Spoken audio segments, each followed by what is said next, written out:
केशवगढ़ नाम के राज्य में राजा जयचंद राज किया करते थे और उस गांव के सभी लोग बड़े खुश थे। लेकिन कुछ दिनों से राज्य में एक अजीब प्रकार का डर फैलने लगा। गांव के किनारे जंगल के बीचों बीच एक पुरानी हवेली थी, जिसका नाम लेते ही लोगों का दिल दहल जाता था। वहां पर अजीब प्रकार की घटनाएं शुरू होने लगीं। वहां रात में अजीब और रूह कपा देने वाली आवाजें गूंजने लगती हैं। अरे श्याम भाई, सुना तुमने? कल रात फिर हवेली से वो भयानक आवाजें आ रही थी।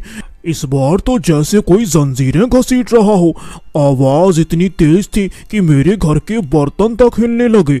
मेरी तो रूह कांप गई, हिम्मत ही नहीं होती खिड़की से बाहर झांकने की। हाँ हरी, मैंने भी सुनी। इस बार तो हद हो गई, जैसे कोई गुस्से में चिल्ला रहा था। पता नहीं कौन है वहाँ, क्या बोला है। बड़े बूढ़े कहते हैं सालों पहले वहाँ किसी लालची साहूकार ने कई लोगों को सताकर मार डाला था। शायद उन्हीं की आत्माएं बदला लेना चाहती हैं। कोई कहता है कोई खूंखार जिन्न वहाँ बस गया है। क्या बताऊं भाइयों, डर के मारे रात भर आंखों में नींद नहीं आती।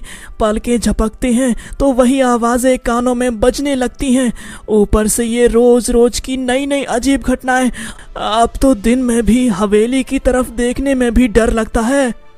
सच कह रहे हो चाचा, पहले तो सिर्फ आवाजें ही थी, अब तो लोगों का छोटा मोटा सामान भी गायब होने लगा है। कल रात मेरी पत्नी ने संदूक में कुछ सामान रखा था, वो भी गायब हो गया। और अजीब बात तो ये है कि अंदर से दरवाजा बंद था, फिर भी ना जाने कैसे गायब हो गया।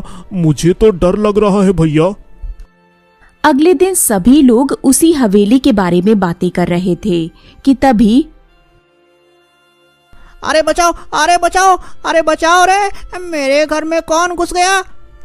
क्या हुआ श्याम, इतने डरे हुए क्यों लग रहे हो? क्या बात हो गई है, अब बताओ तो सही। कल रात मेरे दरवाजे पर किसी ने जोर जोर से धक्का मारा था, जैसे कोई दरवाजा तोड़ने की कोशिश कर रहा हो। सुबह देखा तो दरवाजे के पास वही अजीब से खरोंच वाले निशान मिलते हैं, जैसे किसी बहुत बड़े नुकीले पंजों वाले जानवर के हों। पर गांव में ऐसा भयानक जानवर तो देखा कभी नहीं। ये निशान मुझे बहुत परेशान करते हैं। मेरा तो कल रात आंगन में रखा थोड़ा अनाज गायब हो गया और दरवाजे पर वैसे ही गहरे खरोंच के निशान थे। बड़ी चिंता की बात है, घर में खाने को वैसे ही कमी है, ऊपर से ये रोज का नुकसान। समझ में नहीं आता है कौन है जो हम गरीबों को सता रहा है। जरूर ये उसी हवेली वाले अदृश्य साए का काम है। वो अब खुलकर गांव में घूमने लगा है। पहले आवाजों से डराया, अब सामान ले जा रहा है, निशान छोड़ रहा है, दरवाजे पीट रहा है। हमें फौरन राजा जी से मिलकर मदद मांगनी चाहिए, वरना वो एक एक करके सबको उठा ले जाएगा। हाँ, अब तो महाराज ही कुछ कर सकते हैं, पर क्या वो इन भूत प्रेत की बातों पर यकीन करेंगे? अरे यकीन क्यों नहीं करेंगे, जब गांव के लोग इतने परेशान हैं। चलो चलो कल सुबह ही दरबार चलते हैं। महाराज, गांव वाले बहुत ज्यादा भयभीत हैं। गांव के बाहर वाली पुरानी हवेली से आती डरावनी आवाजें अब और बढ़ गई हैं। गांव में हो रही रहस्यमयी घटनाओं से सब परेशान और आतंकित हैं। लोगों का सामान लगातार गायब हो रहा है, अजीब निशान मिल रहे हैं और कुछ लोगों ने रात में हवेली के आसपास अजीब रोशनी देखने का भी दावा किया है। गांव में सभी लोग इतने ज्यादा डरे हुए हैं कि कोई दिन में भी उस हवेली के पास तक नहीं जाता और शाम होने के बाद कोई भी अपने घरों से बाहर नहीं निकलते। रात में भी डर के मारे नींद नहीं आती लोगों को।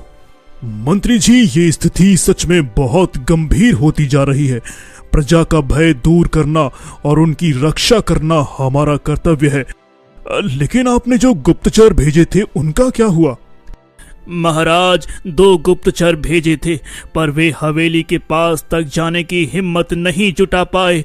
उनका कहना है कि वहां हवा में एक अजीब सी ठंडक और भारीपन महसूस होती है और आवाजें इतनी भयानक है कि कलेजा मुंह को आता है।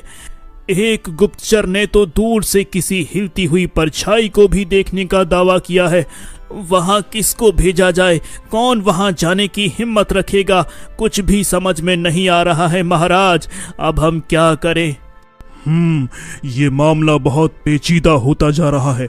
आप स्वयं जाकर स्थिति का जायजा लीजिए और गांव वालों को धीरज बंधाइए। पता लगाइए कि इसके भय के पीछे का सत्य क्या है। सभी गांव वालों को हिम्मत दिलाओ और उनके डर को खत्म करो। हाँ मंत्री जी, शीघ्र पता लगाइए। मेरा मन बहुत बेचैन हो रहा है। मुझे अपनी पुत्री राजकुमारी की बहुत चिंता हो रही है। महल के आसपास और विशेषकर राजकुमारी के कक्ष के बाहर सुरक्षा 2 गुनी कर दीजिए। रात में पहरेदारों की संख्या भी बढ़ा दीजिए। न जाने ये कौन सी बला गांव पर और अब महल के करीब आ पड़ी है। माँ आजकल बहुत चिंतित रहती है। क्या गांव में सचमुच कुछ भयानक हो रहा है? कौन घुस आया है गांव में? राजकुमारी, आप चिंता ना करें। ये कोई मामूली चोर है जो लोगों का सामान चुरा रहा है। तुम्हें कुछ नहीं होगा। वो चोर राजमहल को छू भी नहीं सकता। मैंने बहुत कड़ा पहरा लगा दिया है। तुम अपने कक्ष में जाकर आराम से सो जाओ बेटी। राजकुमारी जाकर चुपचाप सो जाती है। जब राजकुमारी अपने कक्ष में रो रही थी कि तभी उसे कुछ दिखाई देता है। ये कैसी आवाजें आ रही हैं? आखिर इतनी डरावनी आवाजें किसकी हो सकती हैं? अरे अरे अरे, कौन है वहां खिड़की के पास? बाहर जाकर देखती हूँ। जब राजकुमारी ने बाहर जाकर देखा तो राजकुमारी सन्न रह जाती है। ये अजीब सी खरोंच के निशान किसके हैं? मुझे तो बहुत डर लग रहा है। लगता है वो अब राजमहल में भी आ गया है। अरे कोई बचाओ मुझे, कोई है? माँ, पिताजी, मुझे बचाओ। तभी वहां पर सभी आ जाते हैं। क्या हुआ बेटी? हम सभी यहाँ पर हैं। सैनिक भी यहाँ पर है। पिताजी, मुझे बहुत डर लग रहा है। मुझे अजीब सी डरावनी आवाजें सुनाई देती हैं। मुझे लगा जैसे कोई मेरी खिड़की के बाहर खड़ा था, एक लंबी सी परछाई। राजकुमारी, आप व्यर्थ चिंता ना करें। हो सकता है हवा से पेड़ की डालियां हिली हों। आप महल में सुरक्षित हैं और हमने आपकी सुरक्षा के लिए बहुत बड़े इंतजाम किए हैं और हम इस डर को पूरी तरह खत्म कर देंगे। पुत्री, तुम चिंता मत करो। तुम महल में पूरी तरह सुरक्षित हो। बस तुम अपने कक्ष से बाहर मत निकलना और खिड़कियां ठीक से बंद रखना। गांव में डर किसी महामारी की तरह फैल चुका था। रहस्यमय तरीके से चीजों की गायब होने की घटनाएं अब और बढ़ गईं और हर बार अपराधी बिना कोई सुराग छोड़े गायब हो जाता था, सिवाय उन भयानक खरोच वाले निशानों के। गांव में एक नई अफवाह फैली कि रात में नदी किनारे किसी ने आग के गोले नाचते देखे हैं। हे भगवान, मैं तो लुट गया रे। मैं बर्बाद हो गया। क्या हुआ दीनू भाई, क्यों रो रहे हो? आज रात तो मेरी बची कुची जमा पूंजी जो मैंने बड़ी मेहनत से बचाकर एक पुरानी पोटली में बांधकर लकड़ी के संदूक में रखी थी, वो भी चोरी हो गई। घर का ताला भी नहीं टूटा, संदूक भी वैसे का वैसे ही बंद था। ये कैसे हो गया समझ में नहीं आता। ये करने वाला अंदर आता कैसे है और जाता कैसे है? जरूर ये कोई मायावी शक्ति है। पिताजी, आप हिम्मत रखिए। मुझे अब पक्का यकीन हो गया है कि यह किसी भूत प्रेत या मायावी शक्ति का काम नहीं है। कोई बहुत ही शातिर और चालाक इंसान है जो हमें इन सब बातों से डराकर हमारा ध्यान भटकाकर अपना उल्लू सीधा कर रहा है। वो जानता है कि डर में इंसान की सोचने समझने की शक्ति कम हो जाती है। पर बेटा रामू, बिना ताला तोड़े बंद संदूक से चोरी कैसे हो सकती है? और वो डरावनी आवाजें, वो खरोच के निशान, नदी के किनारे आग के गोले, ये सब क्या है फिर?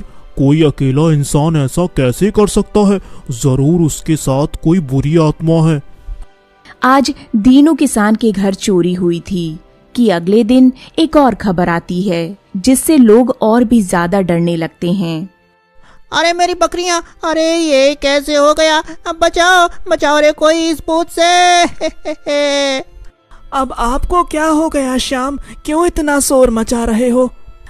अरे क्या बताऊं दीनू काका, कल रात को मेरी बकरियां भी गायब हो गईं। दरवाजा बाहर से बिल्कुल बंद था और ताला भी लगा हुआ था, और सुबह उठकर देखा तो मेरी बकरियां गायब थीं और घर के बाहर वही अजीब खरोच के निशान मिले, जैसे कोई अजीब तरह का जानवर मेरी बकरियों को घसीट कर ले गया है। लेकिन ये कैसे हो सकता है? जब बाहर से ताला बंद था तो ये जानवर अंदर कैसे आया होगा? वही मैं भी सोच रहा हूँ। और सबसे अजीब बात तो ये है कि ऐसा कोई जानवर ही नहीं जिसके पैरों के इतने भयानक निशान हो। कहीं ये भी उसी हवेली वाले का काम तो नहीं है? अब मुझे तो समझ में नहीं आ रहा है कि ये सब क्या हो रहा है। ये भूत भी कैसे सामान गायब करता है? पिताजी, मुझे तो यकीन ही नहीं हो रहा कि ये किसी भूत का काम है। हमें उस रहस्यमय चीज को जरूर पकड़ना चाहिए, तभी पता चलेगा कि सच क्या है। और जो भी हो, ये उस हवेली से ही जुड़ा हुआ है।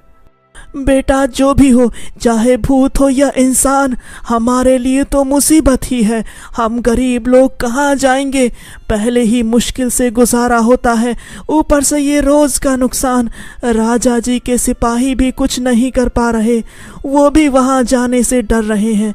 अब जब राजा के सिपाही भी वहाँ जाने से डर रहे हैं तो फिर उसे खत्म करने और पता लगाने कौन जाएगा? पिताजी, मैं चुप नहीं बैठूंगा। मैंने तय कर लिया है, मैं पता लगा कर रहूंगा कि इस सब के पीछे कौन है। गांव वालों को इस डर और नुकसान से निकालना ही होगा। मैं आज रात खुद पहरा दूंगा और उन निशानों की ठीक से जांच करूंगा। मैं नदी के किनारे भी जाकर देखूंगा। बेटा, अकेले मत जाना, वो बहुत खतरनाक हो सकता है। सुना है वो साया जिसे छू ले वो पत्थर बन जाता है। नहीं नहीं बेटा, तू कहीं नहीं जाएगा। तेरे सिवा मेरा कोई भी नहीं है। अगर तुझे कुछ हो गया तो मेरा क्या होगा? तू क्यों अपनी जान जोखिम में डाल रहा है बेटा?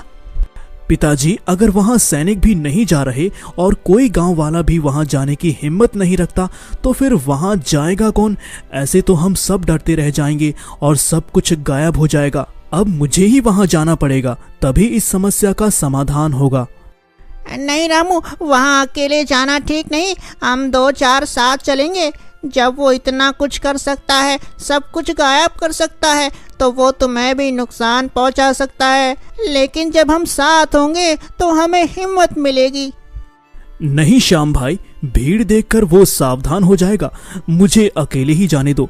चाचा, आप चिंता मत करो, मैं छिप कर नजर रखूंगा और पूरी सावधानी बरतूंगा। डरने से काम नहीं चलेगा, सामना करना ही होगा। इधर राजमहल में डर और भी बढ़ने लगता है। सभी बहुत चिंतित और परेशान थे। महाराज, स्थिति नियंत्रण से बाहर होती जा रही है। मैंने गुप्तचरों से दोबारा जांच करवाई, पर हवेली के पास जाने की हिम्मत कोई नहीं कर रहा। रात में वहां अजीब नीली रोशनी दिखने और पेड़ों के जोर जोर से हिलने की भी बातें सामने आई हैं महाराज, जबकि हवा बिल्कुल शांत होती है। हमारे सिपाही भी वहां जाने से कतरा रहे हैं। कहते हैं वहां सच में कोई बुरी शक्ति है जो किसी को पास नहीं आने देती। गांव वाले अब महल से मदद की गुहार लगा रहे हैं महाराज, अब आप ही कुछ करें। मंत्री जी, डरने से काम नहीं चलेगा। अंधविश्वास फैलाना आसान है, पर सच जानना जरूरी है। अगर सिपाही डर रहे हैं तो मैं खुद जाऊंगा। हमें कोई ठोस कदम उठाना ही होगा। लोगों की सुरक्षा और उनका मनोबल बनाए रखना सर्वोपरि है। आप सेना की एक टुकड़ी तैयार रखें। नहीं महाराज, ऐसा नहीं हो सकता। आपको वहां नहीं जाना चाहिए। अगर आपको कुछ हो गया तो हमारा क्या होगा? हम खुद वहां जाएंगे सेना लेकर। महाराज, मेरा दिल बहुत घबरा रहा है। राजकुमारी आज सुबह से ही अपने कक्ष में हैं और कह रही थीं कि रात में उन्हें खिड़की के बाहर कोई परछाई दिखाई दी थी और ऐसा लग रहा था जैसे कोई दरवाज़ा खोलने की कोशिश कर रहा हो।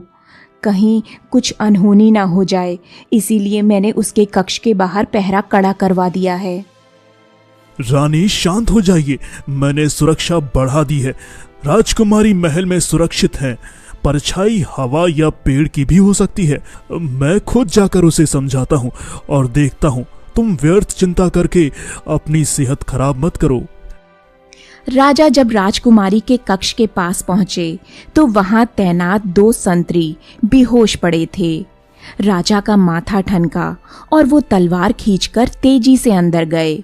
वहां का दृश्य देखकर उनके पैरों तले जमीन खिसक गई। कमरा पूरी तरह अस्त व्यस्त था। राजकुमारी वहां नहीं थी और खिड़की टूटी हुई थी, जिसके पास जमीन पर वही भयानक खरोंच वाले निशान बने थे। राजकुमारी, राजकुमारी कहाँ है?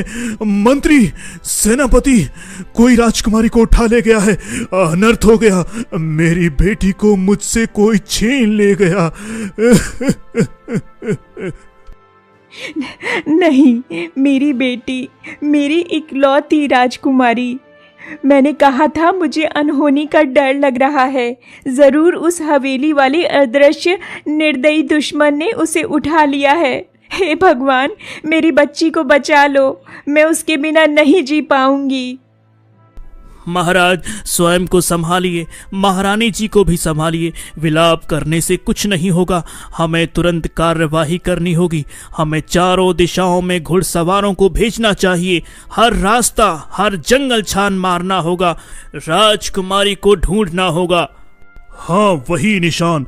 इसका मतलब गांव की मुसीबतें और राजकुमारी का गायब होना, ये सब जुड़ा हुआ है।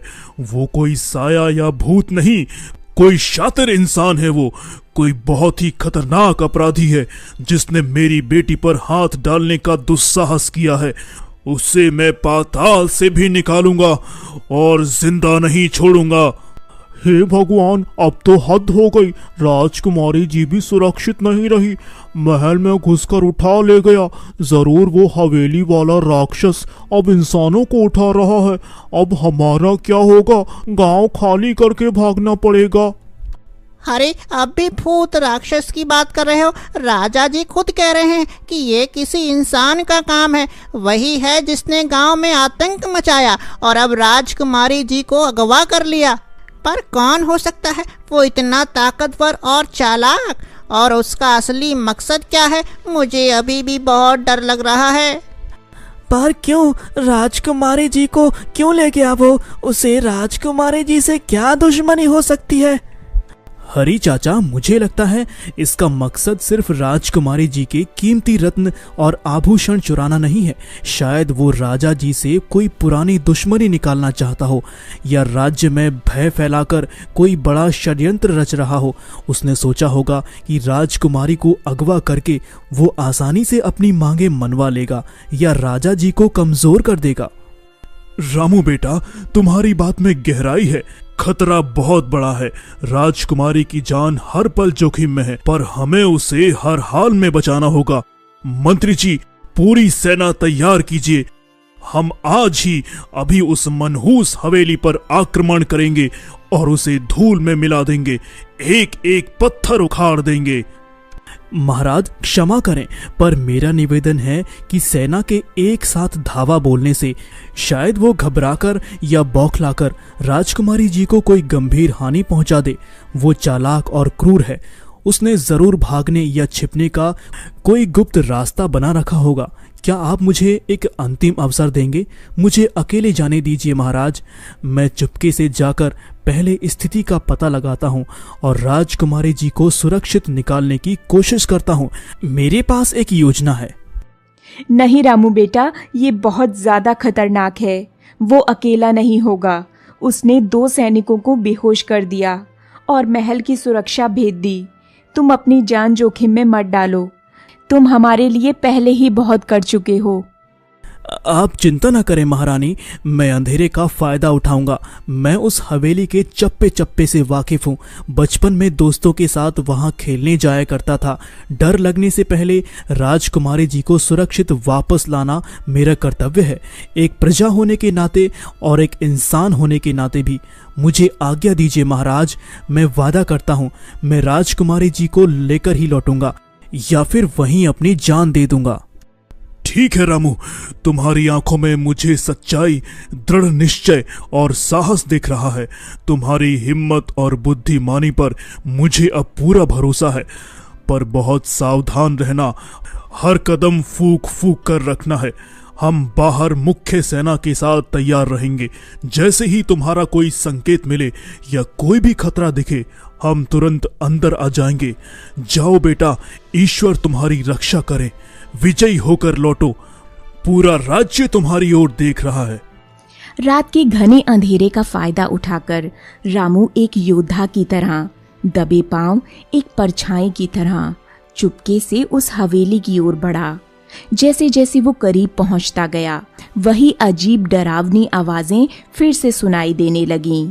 कभी किसी के रोने की, कभी जंजीर घसीटने की, पर अब रामू का दिल डर से नहीं बल्कि गुस्से और पक्के इरादे से भरा था। हाँ, आवाजें इस बार अलग अलग दिशाओं से आ रही हैं। वो मुझे भ्रमित करना चाहता है, पर ये खरोंच के निशान ये लगातार हवेली के पीछे की तरफ जा रहे हैं, जहां दीवार का एक हिस्सा कमजोर है। मुझे वहीं जाना होगा। बचपन में सुना था कि वहां से एक पुराना रास्ता अंदर जाता है। मिल गया। यही होना चाहिए वो गुप्त रास्ता। इसे इतने शातिर तरीके से छुपाया गया है कि बाहर से किसी को भी शक न हो। अब मैं सावधानी से अंदर जाता हूँ। अरे अरे, ये क्या? कोने में राजकुमारी रस्सियों से एक खंबे से बांधी हुई है और एक लंबा बलशाली आदमी बैठा शराब पी रहा है। राजकुमारी बेहद डरी हुई और कमजोर लग रही हैं। तू फिर आ गया किसान का छोकरा। लगता है माँ तुझे खुद यहाँ खींच लाई है। तेरी हिम्मत कैसी हुई मेरे अड्डे में घुसने की? तुझे तो गांव वालों के साथ डर कर कांपना चाहिए था। किसने तुझे भेजा यहाँ, या खुद ही मरने चला आया है? रामू, तुम आ गए, मुझे बचा लो। इस दुष्ट ने मुझे यहाँ कैद कर रखा है। ये बहुत खतरनाक और निर्दयी है। इससे बचकर रहना। और तुम यहाँ अकेले क्यों आए हो? कहीं तुम्हें कुछ नुकसान ना पहुँचा दे। तुम्हें सैनिकों के साथ आना चाहिए था। छोड़ दो राजकुमारी जी को। तुम्हारा घिनौना खेल अब खत्म हो गया है। मैं सब जान गया हूँ। ये डरावनी आवाजें, ये खरोच के निशान, गांव की चोरियां और राजकुमारी जी का अपहरण, ये सब तुम्हारा ही नाटक है, गांव वालों को डराने और अपना असली मकसद पूरा करने का। कौन हो तुम? क्यों कर रहे हो ये सब? ये मैंने ही किया है ये सब। और तुम छोटे से किसान की बेटी मेरा क्या बिगाड़ लोगे? ये हवेली सालों से वीरान थी। मेरे जैसे शातिर दिमाग के लिए एकदम सही अड्डा बन गई। लोगों का डर मेरा सबसे बड़ा हथियार था। कोई इस तरफ आने की सोचता भी नहीं था और मैं आराम से अपना काम करता रहा। गांव से छोटी मोटी चीजें गायब करके मैंने डर और बढ़ाया। राजकुमारी को मैं इसके बेशकीमती गहने और राजा से बदला लेने के लिए लाया था। तुम किस बदले की बात कर रहे हो? ठीक ठीक बताओ। और इस तरह तुम सब गांव वालों को क्यों सता रहे हो? उस राजा ने सालों पहले मेरे पिता का अपमान किया था।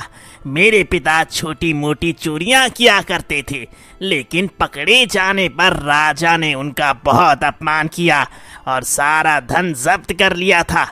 मैंने ठान लिया था कि अब मैं राजा के घर से सबसे बेशकीमती गहनों की चोरी करूंगा, पर अब लगता है तूने सब गड़बड़ कर दिया। अब मैं इसे जिंदा नहीं छोड़ूंगा। अगर ये बाहर गई तो मेरा राज खुल जाएगा और तू भी यहीं इसके साथ जिंदा दफन होगा। कोई निशान तक नहीं मिलेगा। समझा? लोगों को डराकर, उनकी मेहनत की कमाई छीनकर और राजकुमारी जैसी निर्दोष को कष्ट देकर तुम सोचते हो तुम बच जाओगे? तुम्हारा अंत निश्चित है। अगर तुम में जरा भी हिम्मत है, असली मर्द की तरह मुझसे लड़ो। छिपकर वार करना कायरों का काम होता है। वहां पर दोनों की लड़ाई शुरू हो जाती है। रामू चोर के पैर पर वार करता है, जिससे उसका संतुलन बिगड़ जाता है और वो गिर पड़ता है। रामू तुरंत उसकी तलवार छीन लेता है और उसे वहीं बांध देता है। रामू, तुमने मुझे बचा लिया। तुम सच में बहुत बहादुर, बहुत हिम्मत वाले और बहुत ही बुद्धिमान हो। मुझे विश्वास नहीं हो रहा कि मैं यहाँ से जिंदा बच पाई हूँ। अगर तुम यहाँ नहीं आते तो ये दुष्ट मुझे जान से मार देता। ये मेरा फर्ज था राजकुमारी जी। ईश्वर का लाख लाख शुक्र है कि आप सुरक्षित हैं और इस दुष्ट को सजा मिलनी चाहिए। चलिए, अब यहाँ एक पल भी रुकना ठीक नहीं। महाराज और महारानी जी आपकी चिंता में पल पल मर रहे हैं। रामू जल्दी से राजकुमारी की रस्सियां खोलता है और उन्हें सहारा देकर उस गुप्त अंधेरे रास्ते से बाहर लाता है। बाहर राजा, रानी, मंत्री और पूरी सेना बेसब्री और चिंता से इंतजार कर रही थी। गांव वालों का चुराया हुआ सारा सामान, अनाज, पैसे और राजकुमारी के सभी गहने भी मिल गए। रामू बेटा, तुमने तो आज वो कर दिखाया जो मेरी पूरी सेना ना कर सकी। तुमने ना सिर्फ मेरी बेटी और राज्य की इज्जत बचाई, बल्कि पूरे गांव को इस भयानक डर और उस दुष्ट अपराधी के वर्षों पुराने आतंक से हमेशा के लिए मुक्त किया है। मैं तुमसे बहुत प्रसन्न हूँ। शब्द नहीं है मेरे पास तुम्हारा आभार व्यक्त करने के लिए। आज तुमने साबित कर दिया कि असली शक्ति बाहुबल में नहीं, साहस, बुद्धि और नेकियत में है। हाँ बेटा, तुमने हमारी लाज रख ली। तुमने मेरी बेटी को नया जीवन दिया है। आज तुमने साबित कर दिया कि वीरता महलों या ऊंचे कुल में जन्म लेने से नहीं आती, बल्कि नेक इरादों और हिम्मत वाले दिलों में बसती है। तुम सच में इस राज्य के नायक हो। ईश्वर तुम्हें लंबी आयु दे। मेरा बेटा, मेरा रामू, आज मेरा सीना गर्व से 10 गुना चौड़ा हो गया। तूने हम सब गरीबों का मान रख लिया। तेरे जैसा बेटा सबको दे भगवान। रामू भैया, तुमने तो हमें बचा लिया। अब हमें किसी भूत या साए से डरने की जरूरत नहीं। वो तो एक मामूली अपराधी निकला जिसे हमारे रामू ने आज जड़ से उखाड़ फेंका। रामू ने हमें सिखाया है कि हिम्मत, एकता और सच्चाई से बड़ी कोई ताकत नहीं है। रामू, तुम्हारी इस बहादुरी, बुद्धिमानी और निस्वार्थ सेवा के लिए मैं तुम्हें राज्य का सबसे बड़ा पुरस्कार देना चाहता हूँ। मांगो, तुम क्या मांगना चाहते हो? महाराज, राजकुमारी बच गई, राज्य का और लोगों का भला हुआ और आप सबने मुझे सम्मान दिया। यही मेरे लिए सबसे बड़ा पुरस्कार है। वैसे मैं सोचता हूँ कि मेरी बेटी के लिए और मेरे राज्य के लिए तुमसे अधिक योग्य, वीर, बुद्धिमान और नेक वर इस पूरे संसार में और कोई नहीं हो सकता। यदि तुम्हें और राजकुमारी को स्वीकार्य हो तो मैं अपनी पुत्री राजकुमारी का विवाह तुम्हारे साथ करके तुम्हें इस राज्य का उत्तराधिकारी घोषित करना चाहता हूँ। महाराज, ये तो मेरा परम सौभाग्य होगा। आपने मुझे इस योग्य समझा। यही मेरे लिए सबसे बड़ा पुरस्कार है। राजकुमारी जी जैसी जीवन साथी पाना तो मेरे लिए सपने के सच होने जैसा है। महाराज, पिताजी, आपकी आज्ञा और इच्छा है। रामू ने आज न केवल मेरे प्राणों की रक्षा की है, बल्कि पूरे राज्य को एक बड़े संकट से बचाया है। इनसे योग्य जीवन साथी और राज्य का संरक्षक मेरे लिए और कोई नहीं हो सकता। ये घोषणा सुनकर पूरे गांव और दरबार में खुशी की लहर दौड़ गई। राजा ने कुछ ही दिनों में बहुत धूमधाम से भव्य समारोह में राजकुमारी का विवाह किसान के बेटे रामू से कर दिया और उसे युवराज घोषित किया। रामू और राजकुमारी सुख शांति के साथ खुशी खुशी रहने लगे और गांव वालों ने सीखा कि सबसे बड़ा डर अज्ञानता और अंधविश्वास का होता है, जिसे केवल साहस, बुद्धि और एकता से ही हराया जा सकता है।